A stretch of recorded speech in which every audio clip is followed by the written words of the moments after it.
If I could go back to my 20s, there's some things I would be doing differently. I'm gonna share with you 5 of them. I'll save the most embarrassing one for last, but the first one, I would actually not dye my hair. There was a time in my 20s where I did stop dyeing my hair for a very long time, would get anxious, and I would just dye my hair. But if you look at the way we're dyeing our hair right now, like balayage, lived in color, things like that, it's all about how the sun naturally hits your hair. If I would have just left my hair alone, I would have had that natural sun-kissed glow. And honestly, I think natural just looks so good. Guys, I just realized that I forgot to take my robe off.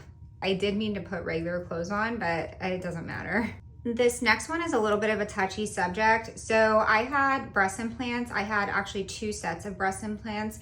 And while I definitely don't regret my decision to ever get them, I love my implants. They gave me a ton of confidence, but they ended up making me very, very sick. I know for a fact that they did make me ill, or trust me when I tell you, I would have them. Knowing what I know now, when I got my second pair of implants, I would have just kept them over the muscle instead of going under, because I would have had less damage to my chest wall. So in other words, my boobs now would look better. I do have plans of getting a fat transfer, but that's for another day. If you know me, I feel like this is a given, but I would have started wearing sunscreen earlier. I was already wearing sunscreen at a young age. There were times when I was getting face peels, and then I was a cocktail waitress. I was going outside working at the pool. I put like 1 layer of sunscreen on, and that was it.